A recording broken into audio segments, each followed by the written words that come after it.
Hello छात्रों, नमस्कार दोस्तों। आज अपने बात करेंगे अम्ल, क्षार और लवण और पीएच स्केल है। इसका नंबर जो पार्ट नंबर 3 वीडियो रहने वाला है। इससे पहले अपने पीएच स्केल के बारे में, सूचक के बारे में जाना था। तो आज का वीडियो है इसका पीएच का दैनिक जीवन में क्या उपयोग है। इसके अलावा अम्ल है, क्षार है, इनका दैनिक जीवन में, लवण वगैरह है, इनके दैनिक जीवन में क्या उपयोगिता रहती है इनका, इन सभी का अपने करने वाले हैं इस वीडियो में। और इनसे संबंधित कौन कौन से प्रश्न पूछे जाएंगे एग्जाम में, वो भी सब अपने इस वीडियो में करेंगे। तो आप सभी का नानक क्लासेस के यूट्यूब चैनल पर हार्दिक अभिनंदन और स्वागत है। चलिए स्टार्ट करते हैं। पार्ट नंबर 3 है। इससे पहले अपने किया था सूचक वगैरह के बारे में जाने थे, सूचक क्या होती हैं, ठीक है। प्राकृतिक सूचक है, कृत्रिम सूचक है, इक्वेशन वगैरह किए थे। नेक्स्ट देखिए, इसमें पीएच स्केल का दैनिक जीवन में क्या उपयोग है, और लवण है, क्षार है, अम्ल है, इनका दैनिक जीवन में क्या उपयोग रहता है। यहाँ से मोस्टली अपने प्रश्न बनते हैं। देखिए, जीवित प्राणियों के लिए पीएच का महत्व क्या है। देखो, प्रश्न कहाँ कहाँ से बनेंगे साथ साथ में बताता जाऊंगा, वहां से थोड़ा सा गौर करना आप। इस प्रकार के प्रश्न एग्जाम में हर बार पूछे जाते हैं। देखो, हमारा शरीर शरीर है जो सामान्य रूप से पीएच की वैल्यू किसके बीच कार्य करेगा, 7.0 से 7.8 के बीच का कार्य करता है, ठीक है, याद रखना। देखिए, शरीर के अंगों और कोशिकाओं के सुचारू कार्य करने के लिए पीएच का संतुलन आवश्यकता है। पीएच का जब हमारे शरीर में संतुलन अच्छी तरह से रहेगा, तभी हमारा शरीर क्या होगा, अच्छी तरह से कार्य करेगा। इसकी वैल्यू कितनी होती है, 7.0 से 7.8 पीएच के बीच कार्य करता है, याद रखना है। क्षारीय प्रकृति का हमारा शरीर होता है। जीवित प्राणी केवल संकीर्ण पीएच परास में ही जीवित रह सकते हैं, याद रखना, ठीक है। 7.0 से लेकर 7.8 है, इसके बीच में ही जीवित रह सकते हैं। इससे ज़्यादा या कम होने पर शरीर में अनेक प्रकार की बीमारियां या उसका अस्तित्व खत्म होने का खतरा रहता है। अब देखिए, इसमें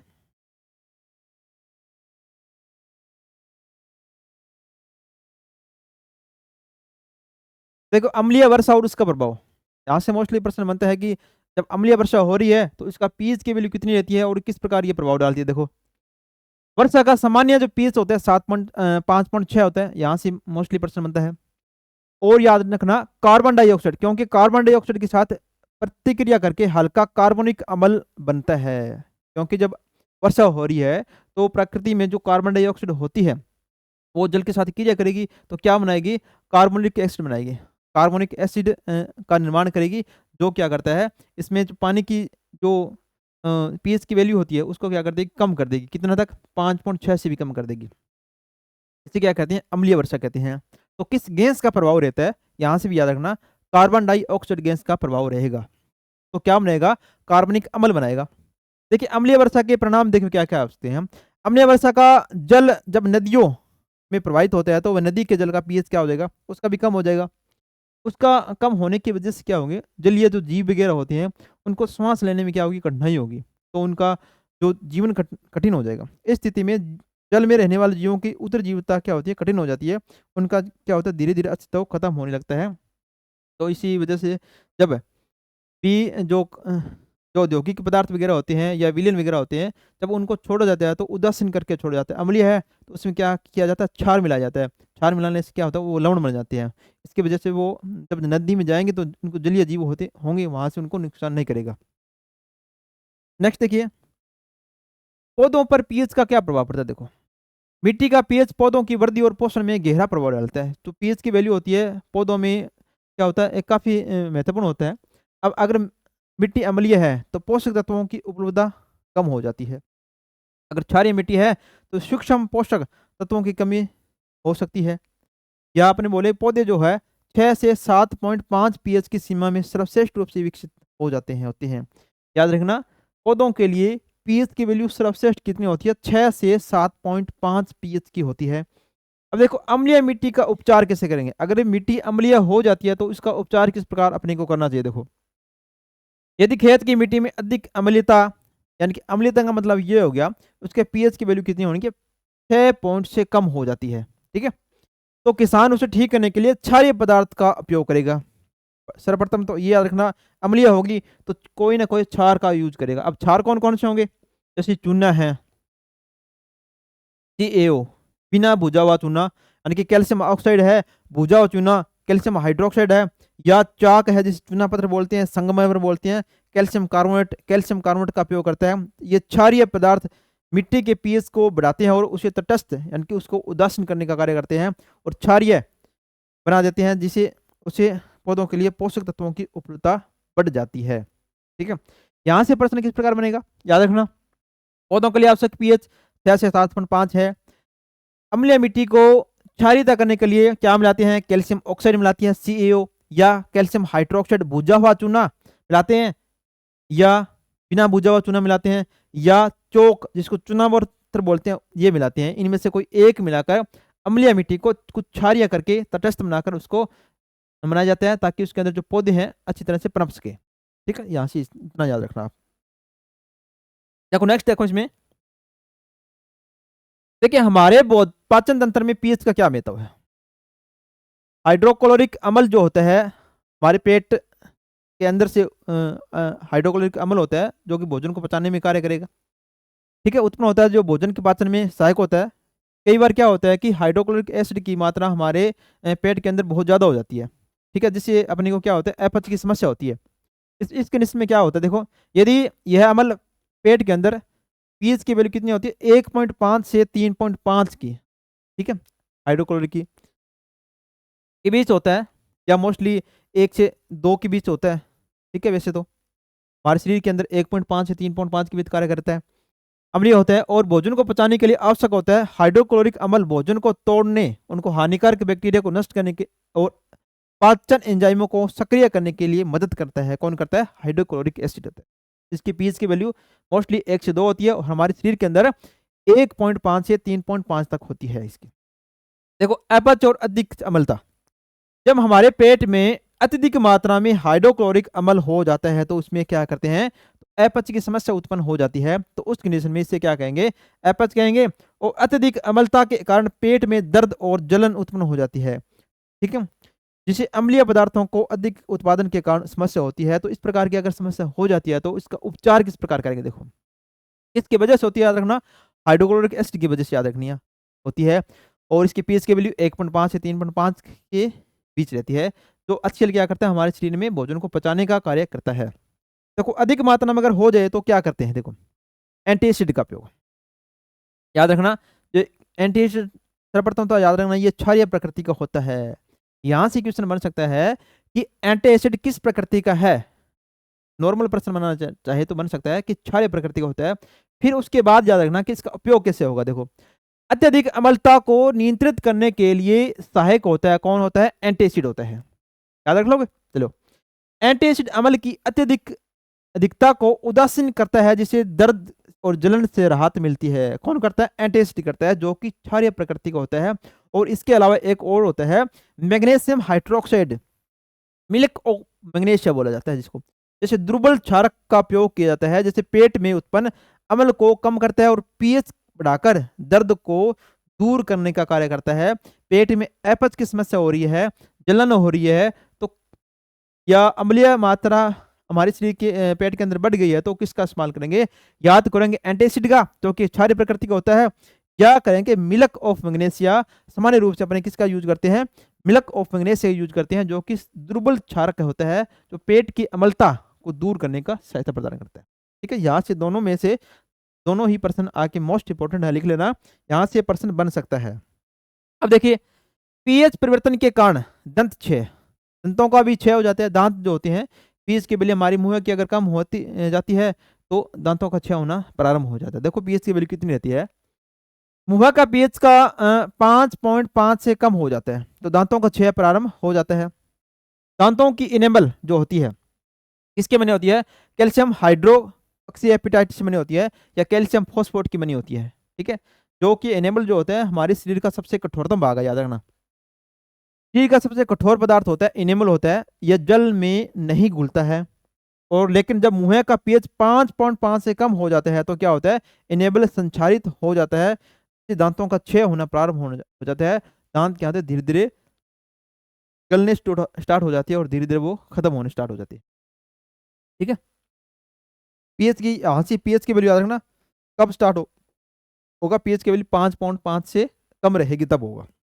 अब देखिए बैक्टीरिया और अम्ल का उत्पन्न होना, मुंह में स्थित बैक्टीरिया है विशेष रूप से भोजन के बाद पची हुई शर्करा, तो शर्करा बच जाती है हमारे मुंह के अंदर, अच्छी तरह से मुंह को साफ नहीं करती है तो कई बार क्या होता है शर्करा शरीर के दांतों के बीच में रहती है, वो क्या करती है खाद्य पदार्थों का निम्नीकरण करते हैं ये, ठीक है। इस प्रक्रिया में अम्ल उत्पन्न होता है जो दांतों के कैल्शियम हाइड्रोक्सी एपेटाइट को क्या करता है, संचारित करता है और दांतों की संरचना को नुकसान पहुंचाने का कार्य करता है। यह प्रक्रिया लंबे समय तक जारी रहती है तो दांतों के कीड़े लग जाते हैं, कहते हैं दांतों के कीड़े लग गए, चार दर्द कर रही है या दांत दर्द कर रहे हैं, तो इसका वजह से क्या होता है, दांतों को अच्छी तरह से साफ नहीं करने से वजह से होता है। इसके अंदर शर्करा रह जाती है, जैसे खाना खाते हैं खाना रह जाता है, या कई बार कहते हैं मीठा पदार्थ खाते हैं मीठी बनी रहती है, जिससे क्या होता है, मुंह के अंदर अम्लता की मात्रा बढ़ती जाती है, ठीक है। और धीरे धीरे एक ऐसा समय आएगा जब अम्लता कितनी हो जाएगी, 5.5 से कम हो जाती है, तो जो दांत होती है जो हमारे शरीर के खराब होने लग जाते हैं, ठीक है। मुंह की साफ सफाई और दंत मंजन का उपयोग देखो, मुंह की साफ सफाई के लिए क्षारकीय दंत मंजन, अगर अम्लीय हो गए तो किसका इस्तेमाल करेंगे, क्षार करेंगे। जो अपने दंत मंजन का उपयोग करते हैं वो क्या होती है, क्षारीय होती है। क्षारीय होने की वजह से क्या होती है, हमारे शरीर का हमारी मुंह का जो पीएच की वैल्यू क्या होती है वो इक्वल बनाने रखने का कार्य करती है, ठीक है, ज़्यादा अम्लीय होने नहीं देती है। महत्वपूर्ण होता है, यह अम्ल की अधिक मात्रा को उदासीन करने का कार्य करती है, ठीक है, यहाँ तक ये याद रखना आप। चलिए नेक्स्ट देखो, इसमें जीवों एवं पौधों द्वारा उत्पन्न रसायनों से सुरक्षा देखो।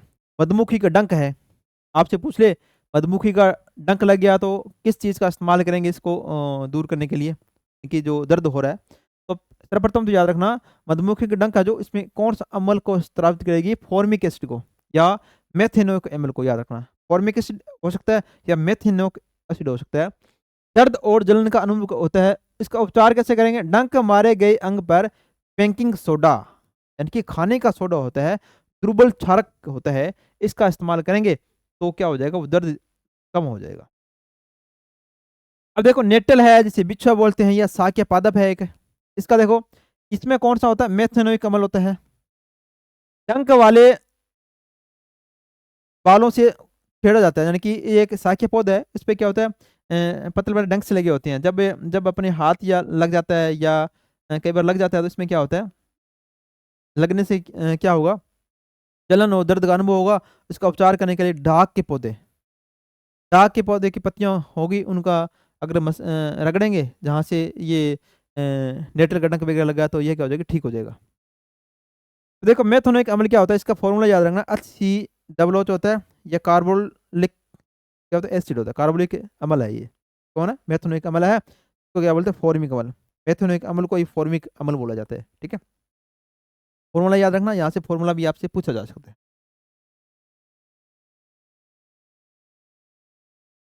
चलिए नेक्स्ट देखिए, दैनिक जीवन में अम्ल है, क्षार है, लवण के उपयोग और इससे महत्वपूर्ण यौगिक कौन कौन से हैं जो आपके एग्जाम की दृष्टि से महत्वपूर्ण, देखो कौन कौन से है वो अपने करेंगे। सल्फ्यूरिक अम्ल है, इसका फॉर्मूला सर्वप्रथम तो याद रखना होगा, H2SO4 होता है, इसको क्या बोलते हैं, गंधक का अम्ल बोलते हैं। कई बार पूछ सकता है कि गंधक का अम्ल का सूत्र है, या गंधक का अम्ल किसे कहेंगे, सल्फ्यूरिक अम्ल को कहेंगे, याद रखना कौन सा सल्फ्यूरिक अम्ल। सेल और कार की बैटरी में इसका इस्तेमाल करते हैं, याद रखना। विभिन्न उद्योगों में स्तर पर उर्वरक जैसे अमोनियम सल्फेट है के निर्माण में, रंग में, कागज है, कपड़ा आदि में यूज करते हैं। अमोनियम सल्फेट यहाँ से पूछ सकता है कि अमोनियम सल्फेट जैसे उर्वरक के उत्पादन में निम्न में से किसका इस्तेमाल किया जाता है, अमोनियम सल्फेट है, सल्फेट आ रहा है ना, तो ये क्या हो जाएगा, सल्फ्यूरिक अम्ल हो जाएगा, ठीक है। इन अम्लों, इसे क्या कहते हैं, अम्लों का राजा, किंग ऑफ एसिड्स किसे कहते हैं, सल्फ्यूरिक अम्ल को कहते हैं। देखो किसी भी देश में के औद्योगिक प्रगति की दर को उस के औद्योगिक उद्योगों में सल्फ्यूरिक अम्ल की खपत को मापा जाता है कि किसी देश में सल्फ्यूरिक अम्ल का खपत कितना हो रहा है। अगर ज़्यादा हो रहा है इसका मतलब क्या, उसको वहाँ पर ज़्यादा उत्पादन हो रहा है।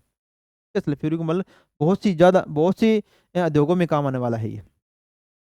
देखो एसिटिक एसिड क्या होता है, CH3COOH बोला जाता है, सिरका। एसिटिक एसिड का मतलब क्या, सिरका होता है। खाद्य पदार्थों अचार आदि के संरक्षित करने के लिए इसका यूज करते हैं। औद्योगिक स्तर पर सेलुलोज एसीटेट, या जिसको बोलते हैं फोटो फिल्म के निर्माण के में तथा सफेदा बनाने में यूज करते हैं। यहाँ से याद रखना, यहाँ से पूछ सकता है कि फोटो फिल्म है उसके निर्माण पर औद्योगिक स्तर पर किसका इस्तेमाल किया जाता है, तो एसिटिक एसिड यानी कि सिरके का इस्तेमाल किया जाता है। एसिटिक एसिड का याद रखना, ठीक है। यहाँ से इस प्रकार के ही प्रश्न बनेंगे आप। एक होता है हाइड्रोक्लोरिक अम्ल, इसको क्या बोलते हैं, नमक का अम्ल बोलते हैं, नमक का अम्ल होता है। एक है नाइट्रिक अम्ल होता है, इसके सोरे का अम्ल कहते हैं। मोस्टली कई बार पूछा जाता है कि निम्न में से सोरे का अम्ल है तो क्या होता है, नाइट्रिक एसिड होता है, याद रखना। सॉरी, नाइट्रिक अम्ल, हाँ यही है, नाइट्रिक एसिड या नाइट्रिक अम्ल बोल दिया। HNO3 सोरे का अम्ल होता है। और नमक अम्ल किसके बोलते हैं, हाइड्रोक्लोरिक एसिड को, HCl को बोलते हैं। लोहे और स्टील से बनी वस्तुओं की बाहरी परतों पर जंग और अमर्दियों को हटाने में यह एक शक्तिशाली अमल है जो धातुओं के साथ प्रतिक्रिया करके इस जंग हटाने का कार्य करता है। कौन करता है, हाइड्रोक्लोरिक एसिड करता है, जंग हटाने में भी काम आता है। टॉयलेट की सफाई में तथा औद्योगिक स्तर पर क्लोरीन के निर्माण में, याद रखना, औद्योगिक स्तर पर, निम्न में से औद्योगिक स्तर पर क्लोरीन के निर्माण के लिए किसका इस्तेमाल करते हैं, हाइड्रोक्लोरिक एसिड का इस्तेमाल करते हैं, HCl। क्योंकि इसमें क्या होता है, क्लोर सीएल होता है ना, क्लोरीन है, इसकी वजह से इसका इस्तेमाल करेंगे। कैल्शियम ऑक्साइड क्या होता है, CaO, जिसको क्या बोलते हैं, बिना भुजा हुआ चूना बोला जाता है। इसे प्राय बिना भुजा हुआ चूना भी कहते हैं। इसका रासायनिक सूत्र क्या होता है, CaO होता है, कैल्शियम ऑक्साइड होता है। इसका उपयोग घरेलू स्तर पर घरों की पुताई है, घरेलू उपचार है, औद्योगिक स्तर पर अमोनिया निर्माण के लिए, याद रखना, CaO का उपयोग अमोनिया के निर्माण में भी औद्योगिक स्तर पर इसका इस्तेमाल किया जाता है। और निष्कासन आदि के, लोहे के निष्कासन आदि में इसका उपयोग करते हैं। यहाँ से डायरेक्ट आपसे प्रश्न पूछ लेगा, या पूछ लेगा मिलान वाले पूछ लेगा, 2-4 दे देगा, उसमें मिलाइए भी, इसका इस्तेमाल कहाँ करेंगे, ठीक है। जैसे H2SO4 का अपने बढ़ेगा, अमोनियम सल्फेट के निर्माण में इसका यूज करते हैं।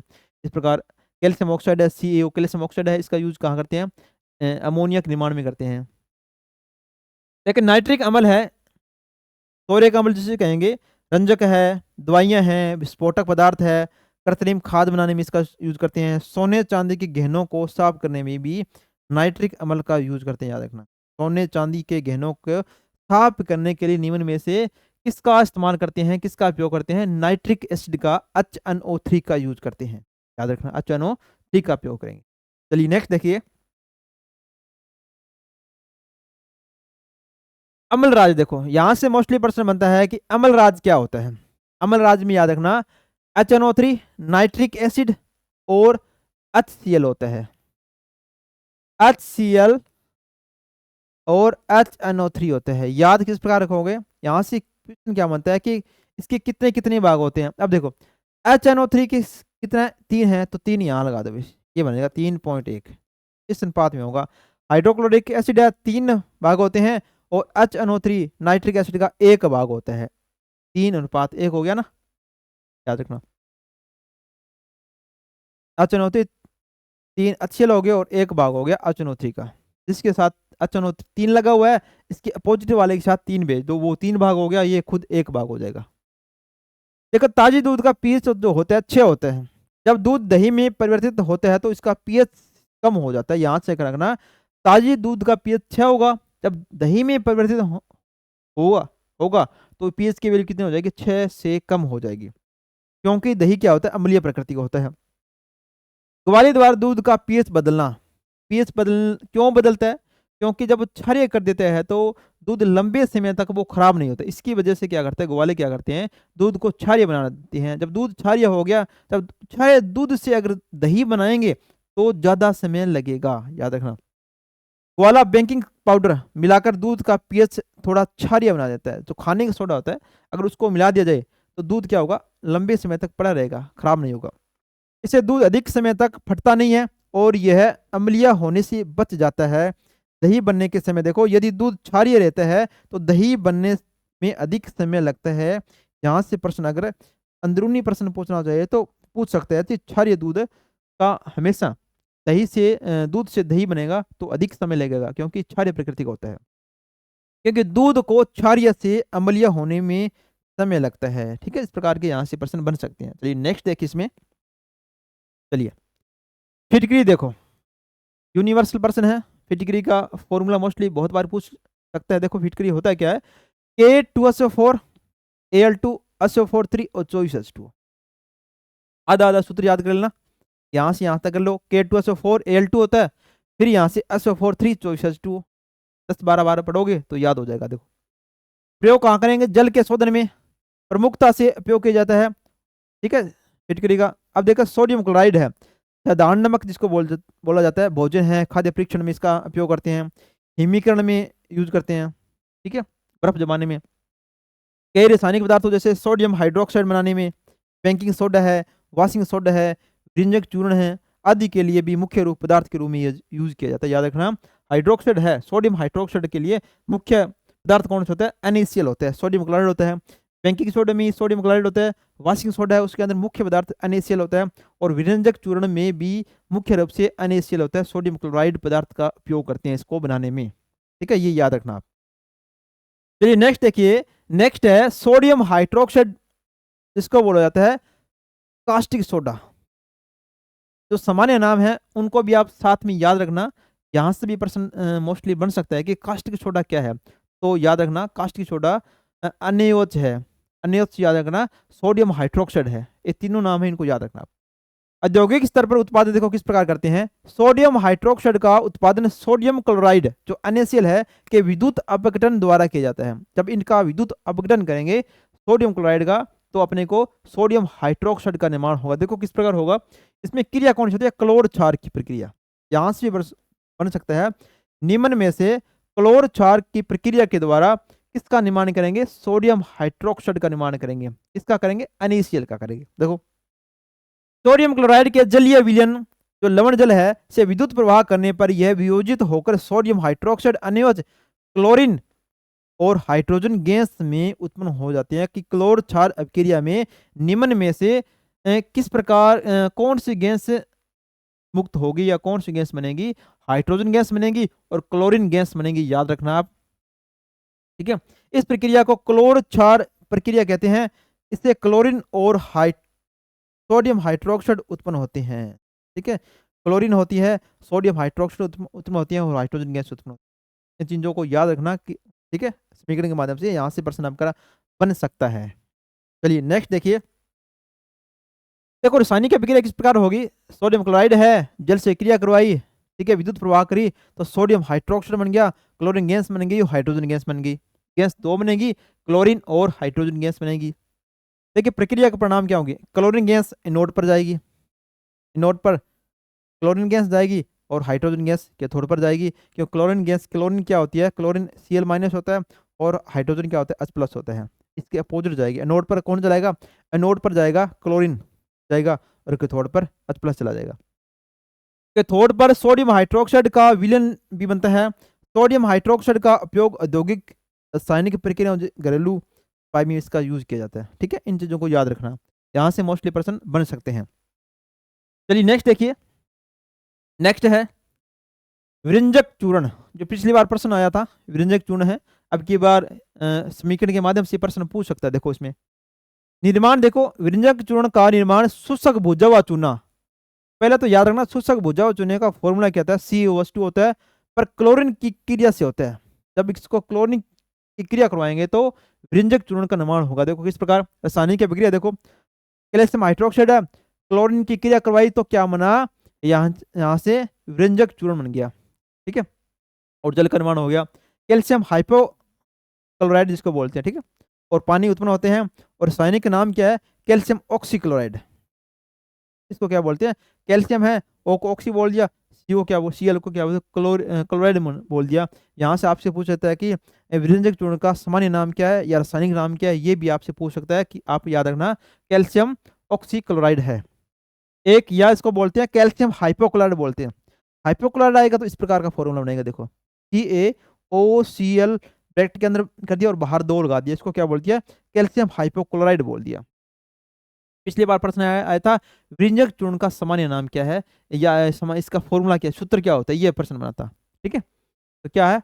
CaOCl2 होता है या फिर CaOCl बार 2 होगा। विरंजक चूर्ण एक हल्के पीले रंग का पाउडर होता है जो जल में घुल जाता है और इसमें क्लोरीन की तीक्ष्ण गंध आती है।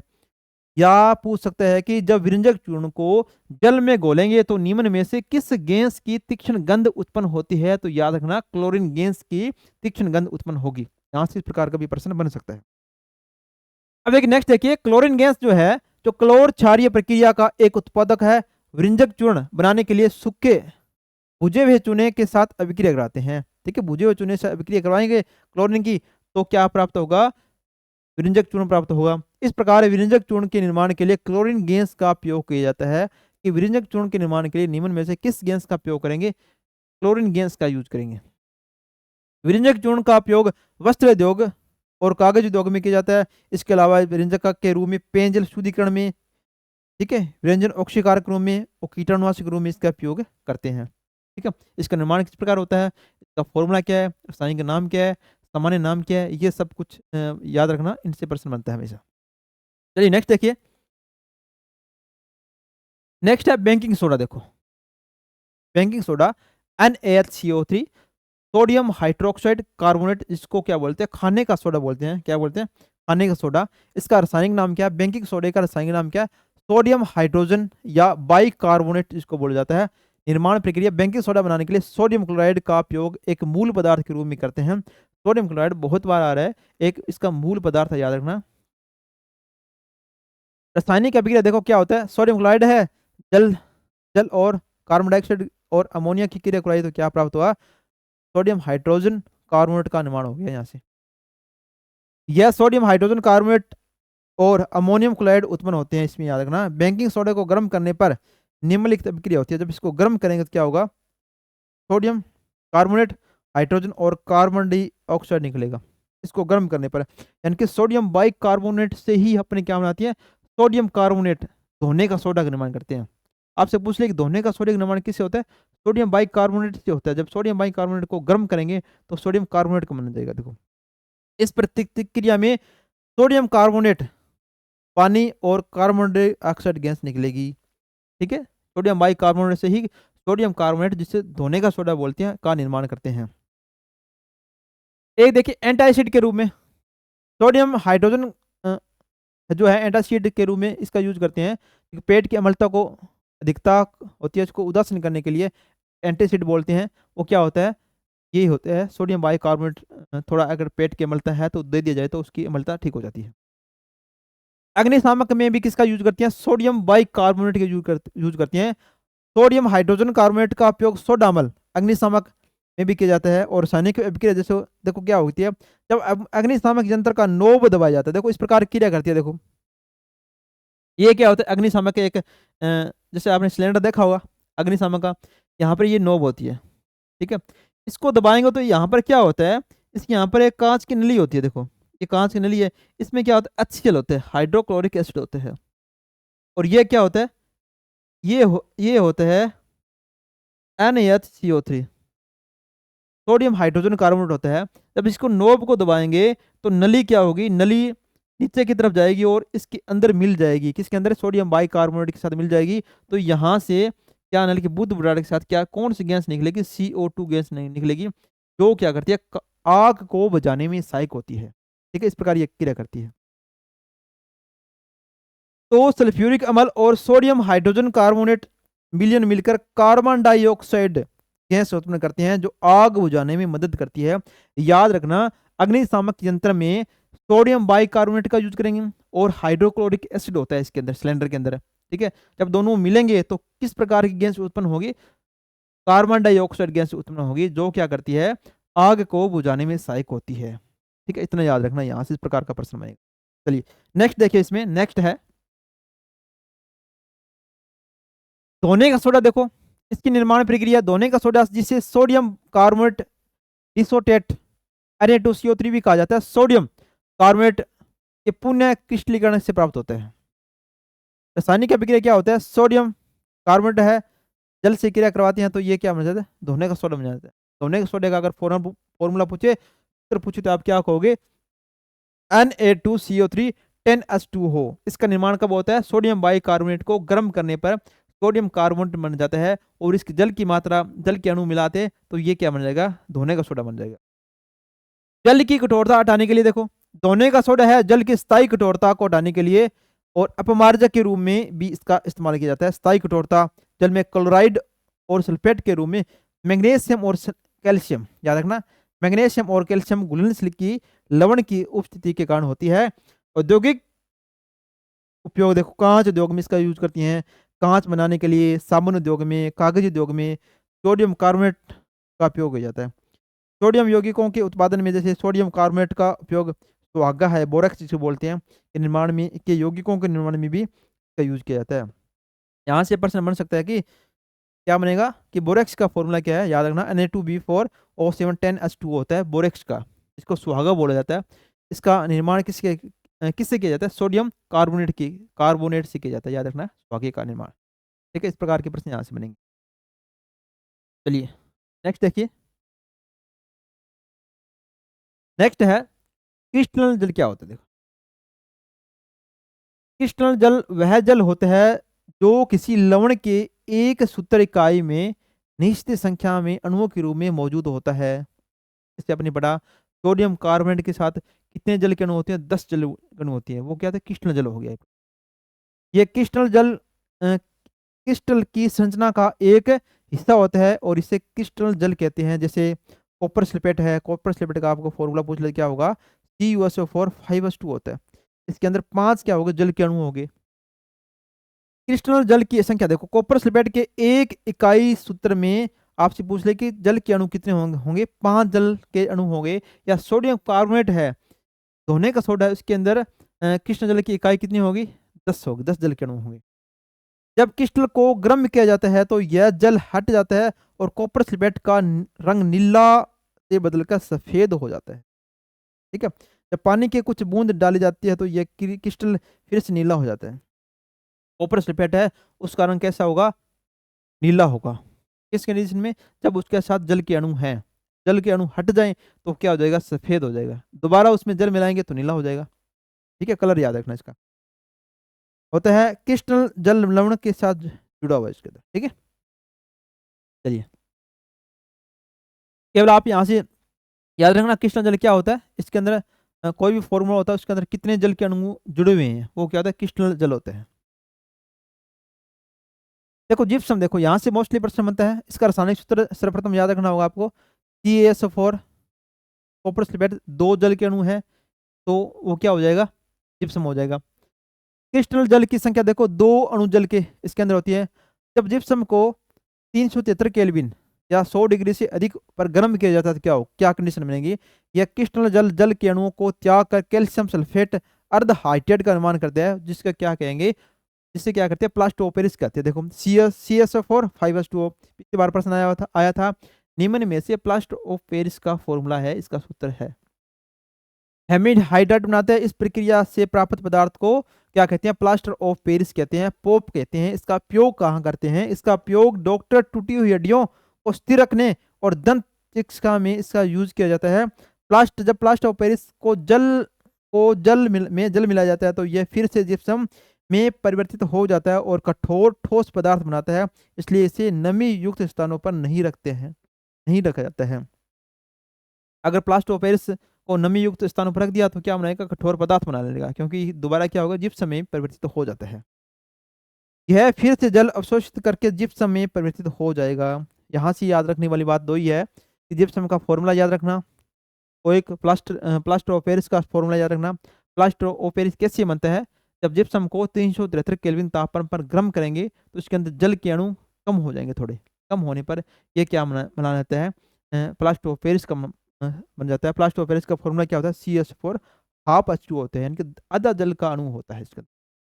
चलिए नेक्स्ट देखिए, देखो रासायनिक अभिक्रिया किस प्रकार की होती है, रासायनिक अभिक्रिया में जिप्सम है 373 केल्विन ताप पर गर्म किया जा रहा है तो प्लास्टर ऑफ पेरिस का निर्माण होगा CaSO4 हाफ H2O।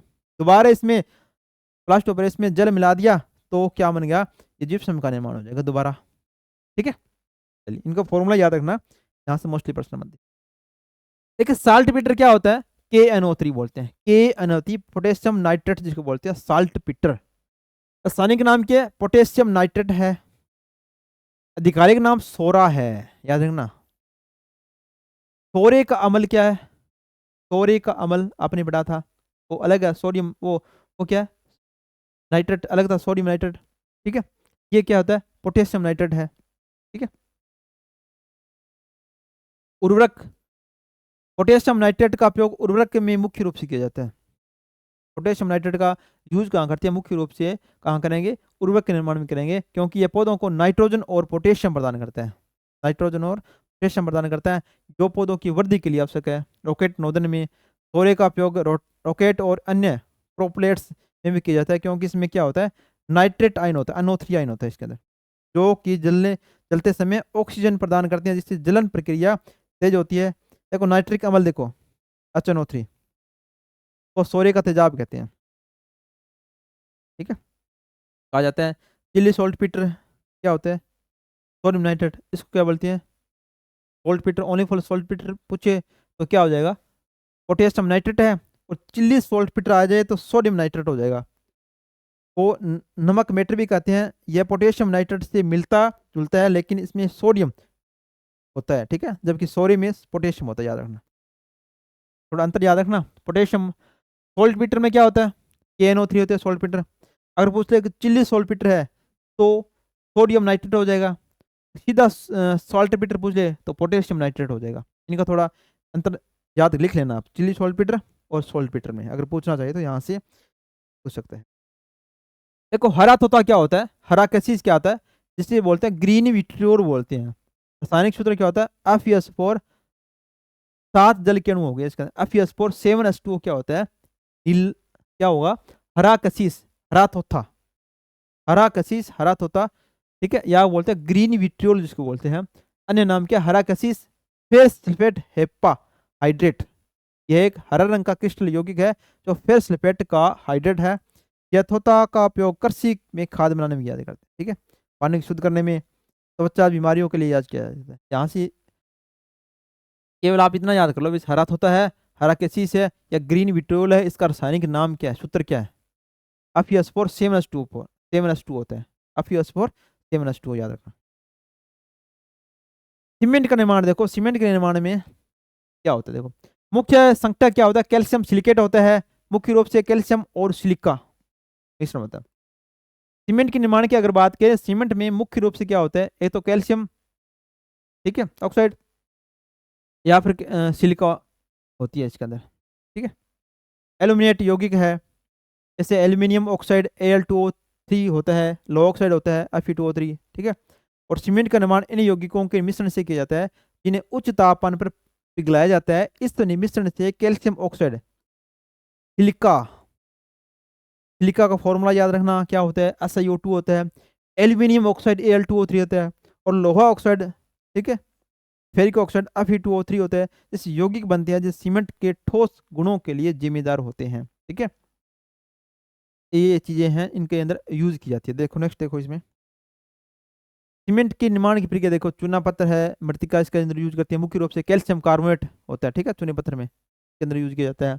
मृतिका है, Si2 है, एल्यूमिनियम ऑक्साइड है, कुछ मात्रा में लोहा ऑक्साइड भी होता है। निर्माण प्रक्रिया देखो किस प्रकार होगी इसके, इन दोनों सामग्री को एक ही भट्टी में उच्च तापमान पर लगभग 1450 डिग्री पर जलाया जाता है, और इस तापमान पर चूना पत्थर और मृतिका के यौगिक पिघलकर खंगर का निर्माण करते हैं, और छोटे छोटे गोलाकार ठोस कण बनते हैं।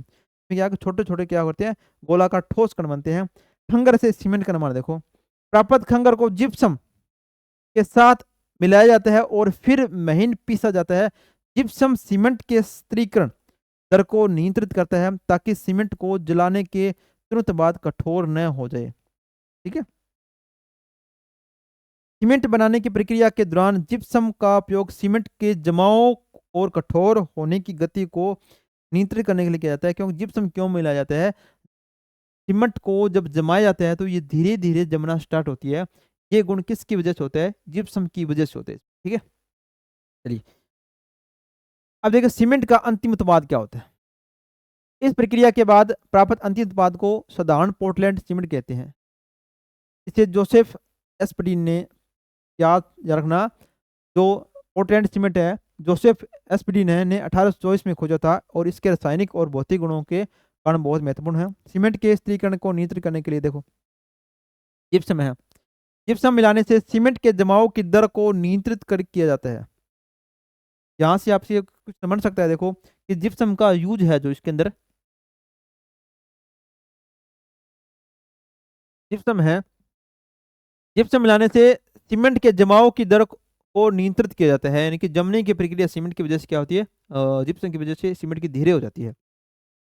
इससे कंक्रीट डालने का पर्याप्त समय मिल जाता है। अगर जिप्सम न डाला जाए तो सीमेंट तुरंत जमकर ठोस हो जाएगा और कंक्रीट का सही उपयोग नहीं हो पाएगा। ठीक है। जिप्सम का उपयोग इतना ही है, सीमेंट को धीरे धीरे जमाने का कार्य करता है, इतना याद रखना जिप्सम का है सीमेंट के अंदर। देखो सीमेंट के अंदर प्रमुख कौन कौन से मात्रा होती है, घटक होती है, देखो कैल्शियम ऑक्साइड होता है मुख्य रूप से 50 से 60% होता है, कैल्शियम ऑक्साइड होता है CaO। उसके बाद आती है सिलिका, इसके साथ साथ में फॉर्मूला भी याद रखना, SiO2 होता है 20 से 25% होता है। एल्यूमिना होता है Al2O3 5 से 10% होता है। जिप्सम की मात्रा होती है CS4 2H2O 2 से 5% होती है। मैग्नीशियम ऑक्साइड होते हैं MgO 2 से 3% है। और इसके अलावा फेरिक ऑक्साइड है Fe2O3 1 से 2% होते हैं। ठीक है, याद रखना। अब देखिए घटकों का कैल्शियम ऑक्साइड है, ये क्या करता है, सीमेंट के निर्माण में मुख्य घटक है और ये बंधन और कठोरता की प्रक्रिया को प्रदान करता है। सीमेंट को जोड़ने का काम करेगा। ठीक है, जब पानी मिलाती है तो एक कठोरता उत्पन्न किसकी वजह से होती है, कैल्शियम ऑक्साइड की वजह से होती है, जो कि इसका मुख्य घटक होता है। सिलिका क्या करता है, यह घटक सीमेंट में मजबूती और ठोस बनाने के लिए महत्वपूर्ण है। सिलिकेट यौगिकों के रूप में जुड़कर कंक्रीट की ताकत को बढ़ाने का कार्य करती है, सिलिका है। एल्यूमिना है, यह घटक सीमेंट की सेटिंग टाइम को प्रभावित करती है और इसका उपयोग सीमेंट की गुणवत्ता में सुधार करने के लिए यूज किया जाता है। जिप्सम है, इस जिप्सम का उपयोग सीमेंट की सेटिंग को नियंत्रित करने के लिए किया जाता है, जिससे कंक्रीट का उपयोग अधिक समय तक किया जा सकता है। इनके समय धीरे धीरे जमने का प्रभावी कौन रहेगी, जिप्सम रहता है सीमेंट में। मैग्नीशियम ऑक्साइड है, यह घटक भी सीमेंट में होता है, लेकिन इसकी उच्च मात्रा सीमेंट की गुणात्मकता को प्रभावित करती है, इसलिए अम्लजीव की मात्रा बहुत ही कम इसमें अंदर जाती है मैग्नीशियम ऑक्साइड की। फेरिक ऑक्साइड है, यह घटक सीमेंट के रूप में रंग और कठोरता को प्रभावित करता है और इसकी सीमित मात्रा में इसकी यूज करेंगे। ठीक है, मुख्य रूप से अगर पूछा जाए सीमेंट में क्या होता है, आप क्या बोलोगे, सिलिका होती है और कैल्शियम ऑक्साइड होता है। मुख्य रूप से ये दो ही पदार्थ होती है, इसके अलावा थोड़े थोड़े उसकी गुणवत्ता बढ़ाने के लिए, उसका रंग देने के लिए इन चीज़ों का यूज करते हैं। ठीक है, चलिए ये अपना कंप्लीट है जो अम्ल क्षार लवण पीएच है, पूरा पूरा चैप्टर कंप्लीट हो चुका है 3 वीडियो के माध्यम से। ठीक है, और नेक्स्ट वीडियो में नेक्स्ट चैप्टर जो होगा आपका वो करने वाले हैं और जल्दी अपने इनकी टेस्ट सीरीज भी शुरू करेंगे साथ में। और इसके अलावा इनकी जो क्वेश्चन है, जितने भी क्वेश्चन बनेंगे आपके, जितने भी चैप्टर हैं उनके भी साथ साथ में जल्दी करवाने की कोशिश करेंगे। एक बार कंप्लीट हो जाए उसके बाद इसके क्वेश्चन जितने भी बनेंगे वो भी मोस्ट अपने करने वाले हैं। तो धन्यवाद। वीडियो कैसा लगा, और लाइक भी करना चैनल को, और सब्सक्राइब करना, साथ में कमेंट जरूर करना। धन्यवाद दोस्तों, धन्यवाद।